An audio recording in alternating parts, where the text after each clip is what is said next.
Hi there, everyone. I recently did a few quilt shows, quilt events, and at the quilt events, I often have people that ask about these little wall quilts. I call these flower hug quilts, and I have to explain them to people, and I thought, well, I will explain them to you and explain why I like doing them. The flower hug quilt came about because I had a cousin who developed cancer, and she lived a long way away, and I wanted to do something for her, like make her a quilt, but I couldn't ship a quilt for, all the way 500 miles or something. And so I thought, I'll just make a little quilt. In my spare time, I like to make these hexie flowers. Here are some of my hexie flowers. And these are things that I can work on when I'm watching TV in the evenings, or it's just a nice handwork to do. And so I have a bag full of hexie flowers. And so when I need a hexie flower, I can get in there and find one that I really like. Recently, I found out that I have a couple of people that need a little cheering up.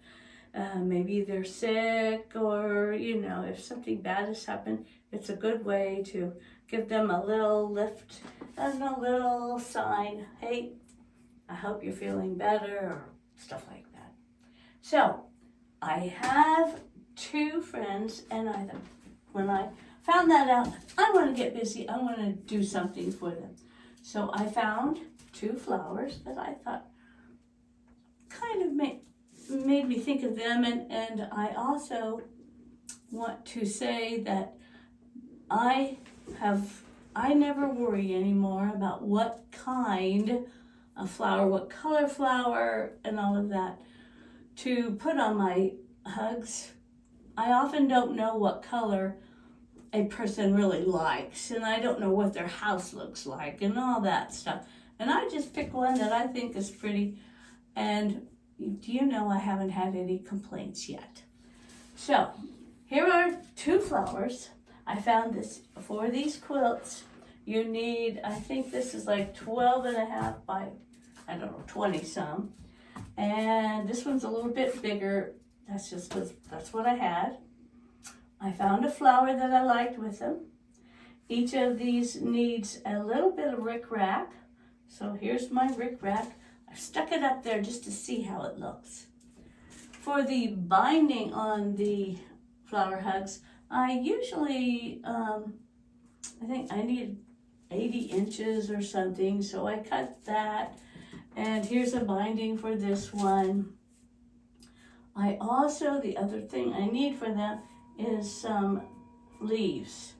So I had a couple of leaves left over. These leaves are made with darks and lights. Since I make so many, I have bags full of darks, bags full of lights, and I use foundation paper piecing. So here are some leaves that I am working on right now. When I do foundation paper piecing, I always use freezer paper, and that way I can pull it off and use it again. So these have been used before. And eventually, I'm making, I think, 4 more, just because I'm going to use 2 on each flower, and then I'll have a couple of extras too. When I make these leaves, I put a piece of fusible interfacing on the back so that I can stick them down. But I thought I'd show you today. This is where I'm at right now. I'm in the middle of making my leaves. After I get the leaves all made, then perhaps I'll come back on and show you how I get the flowers down and the stems and all of that.